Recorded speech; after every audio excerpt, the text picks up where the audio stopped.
ప్రైవేటీకరణ ఆగిందని మేడం గారే చెప్పారు. ఇప్పుడే స్టేట్మెంట్లో చెప్పారు ఆగిందని మేడం గారే చెప్తారు. మళ్ళీ ప్రైవేటీకరణ జరుగుతుంది అంటారు. అమ్మ మీకు క్లారిటీ ఉందా అసలు ఏం జరుగుతుందో? Sir we're in the house, every word matters sir. She's పెద్ ఆగిందన్నారు, రికార్డ్ చుట్టుదంటే సభ వాయిదా వేద్దాం, చైర్ అనుమతితో సభ వాయిదా వేసి చెక్ చేద్దాం. ఆగిందన్నారు. మీరు ఫాలో అయినట్లేదు సార్, మేము అందరం ఫాలో అవుతున్నాం సార్, మాకు ఫాలో అవుతున్నాం మేము. మేడం గారు అన్నింది ఆగింది, వాళ్ళేదో వాళ్ళ నాయకుడు వల్ల ఆగింది అని కుమారస్వామి గారు స్టేట్మెంట్ ఇచ్చారని మేడం గారే అన్నారు. ఆగిందని అన్నారు కదా, మళ్ళీ ఎందుకు ఊకే ఇక్కడ వచ్చి గలబా చేస్తారు? నంబర్ 1. నంబర్ 2 మేడం గారు, నంబర్ 2 ఫస్ట్ ఆఫ్ ఆల్ నేనేం చెప్పానండి, మీరు కొంచెం ఫాలో అవ్వాలి సబ్జెక్ట్, ప్లీజ్ అండర్స్టాండ్.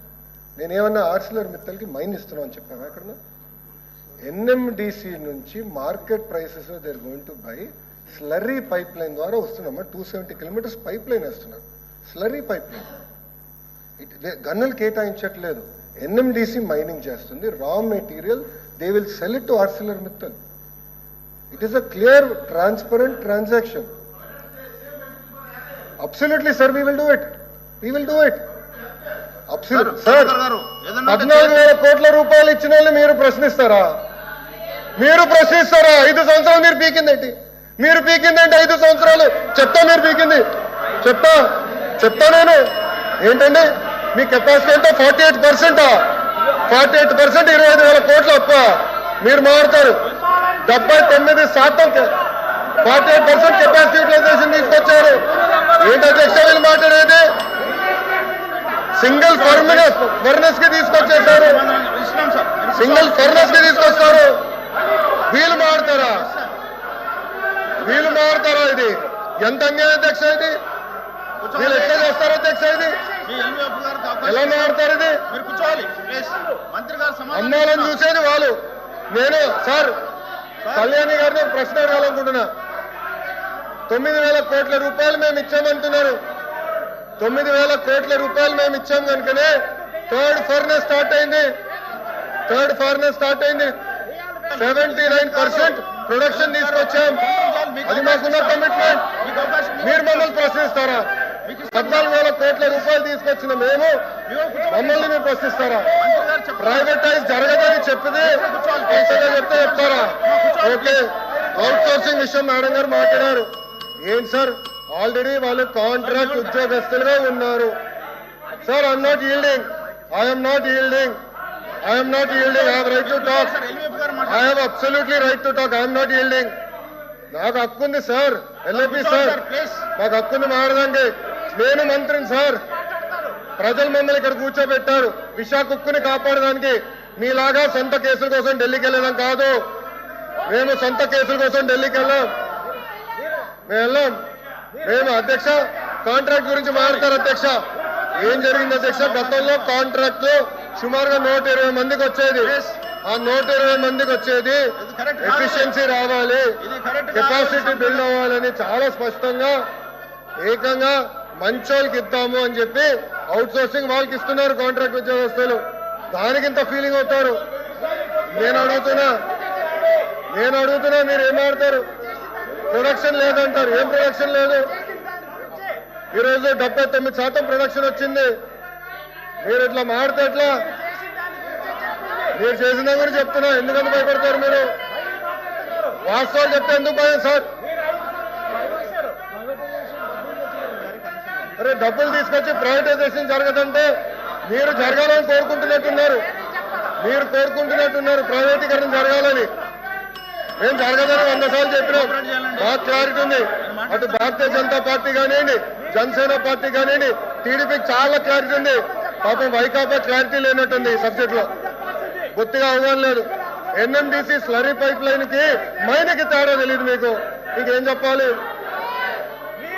చెప్పాలండి? మీరు ఇట్లా మాట్లాడితే ఎట్లా మాట్లాడతారు?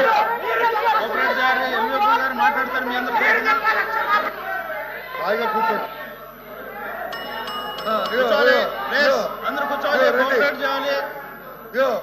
దాదాపు 10 మంది మాట్లాడాల్సిన అవసరం ఉంది సార్. ఎల్విపి గారు ప్లీజ్ కూర్చోవాలి సార్. మైకి ఇవ్వకండి, మీరు ఎవరిపైన చెప్పకపోతే మైకి ఎవరు వస్తుంది? ప్లీజ్ కోఆపరేట్ చేయాలి సార్. కూర్చోండి సార్ ప్లీజ్. కూర్చోండి సార్.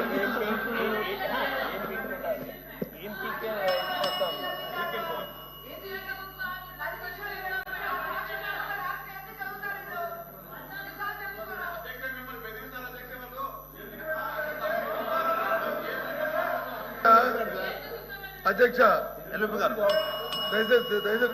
అధ్యక్ష కూర్చోబెట్టండి. ఫస్ట్ కూర్చోమని చెప్పండి ప్లీజ్. కోఆపరేట్ చేయాలి సార్. సార్ మీరు కూడా కూర్చోండి సార్ ప్లీజ్. ఎవరు చెప్పారు ఏం పీకారు అన్నాడా? ఏం పీకారు అని చెప్పా?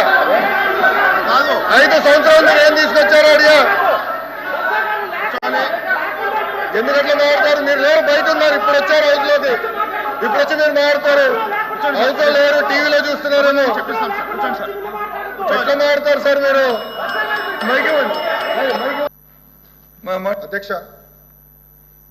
మళ్ళీ చాలా స్పష్టంగా చెప్తున్నా, విశాఖ స్టీల్ ప్లాంట్ మాకు ఎమోషన్ అధ్యక్ష. సారీ బట్ మాకు ఎమోషన్ అధ్యక్ష.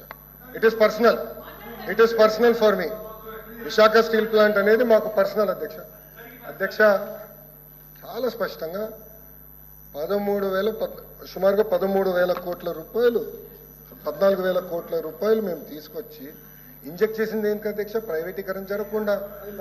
అది సింపుల్ లాజిక్. నంబర్ 1. నంబర్ 2, నేనే స్టేట్మెంట్ ఇచ్చా, ప్రైవేటీకరణ జరగదు అనే స్టేట్మెంట్ ఇచ్చాను.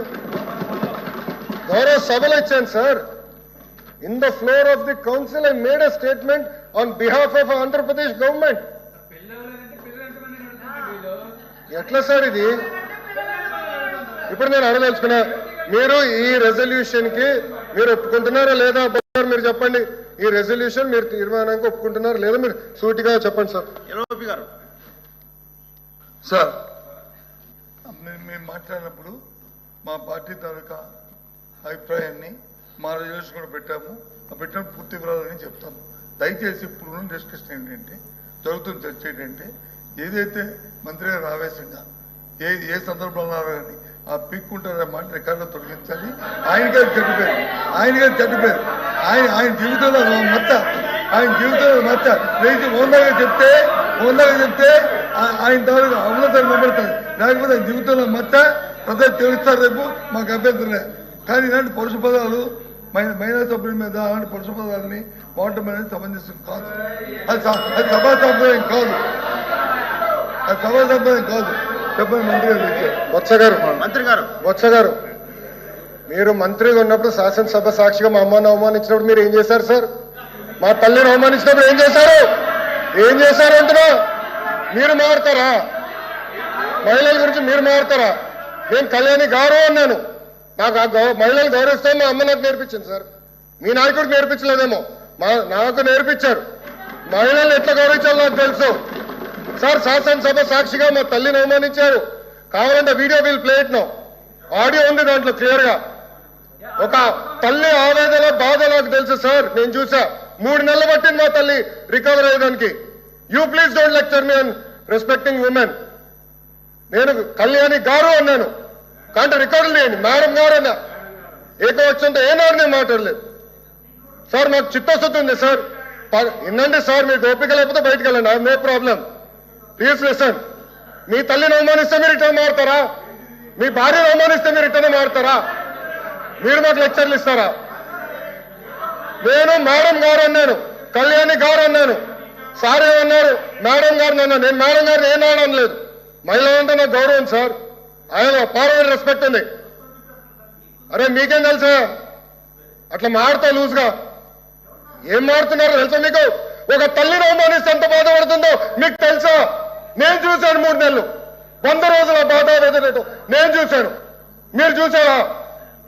ఒక మహిళ అవమానిస్తే, శాసనసభ సాక్షి అవమానిస్తే ఎంత కుమిలిపోయిందో నేను చూశాను. మీరున్నారా? మాధవచ్చు మీ తల్లి గురించి మారమంటారా? ఈరోజు ఇదే మీకు నేర్పించింది మీ ఇంట్లో. ఈ రోజు కూడా మీ కార్యకర్తలు ఏం చేస్తున్నారండి? మా మహిళలు వ్యతిరేకంగా పోస్టులు పెడతారా? మా మహిళలకి ఇచ్చి వచ్చే విధంగా పోస్టు పెడతారా? పొరపాటున మా ఒక్క కార్యకర్త భారతిరెడ్డి గారి వ్యతిరేకంగా పోస్ట్ పెడితే జైలుకు పంపించిన ఘనత తెలుగుదేశం పార్టీది. అది మాకున్న చిత్తశుద్ధి. మీలో కాదు. మహిళలు తిడితే ఆనందపడితే వ్యక్తులు మేము కానే కాదు. ఆ రోజు మంత్రిగా ఉన్నాడు ఈయన. ఆ రోజు మంత్రిగా ఉన్నాడు ఈయన నుంచిన ఆ రోజు చెప్పాల్సి సార్ వీడియో నా దగ్గర ఉంది ఐఎమ్ రెడీ డిబేట్ చేద్దాం. అరే చైర్మన్ గారి టేబుల్ పైకి వెళ్ళారు సార్, మీరు మారుతారు. ఇదే టేబుల్ మీద నుంచున్నాడు ఒక మంత్రి ఈయన ఆయన కూర్చుంటున్న టేబుల్ మీద నుంచున్నాడు. కావాలంటే పర్మిషన్ ఇవ్వమని చేరు విజువల్స్ అని చూపిద్దాం. మీరు గౌరవం గురించి మాట్లాడతారు మా పైన. మహిళలు నేను అవమానించానంటారు. మీరు ఏమిన్నారో నా దేవుడికే తెలియాలా. నేను చాలా క్లారిటీగా చెప్పాను, మహిళలు అంటే నా గౌరవం, ఏదంటే అది మాట్లాడడానికి నేను లేదు. నేను సూటిగా మిమ్మల్ని ప్రశ్నిస్తున్నా, మీరు రెజల్యూషన్కి కేంద్రంలో ఉన్న నరేంద్ర మోడీ గారికి పెట్టిన రెజల్యూషన్, ఆయన థ్యాంక్ యూ చెప్తున్నా పెట్టిన రెజల్యూషన్ ఆమోదిస్తున్నారు లేదా మీరు చెప్పండి. LOP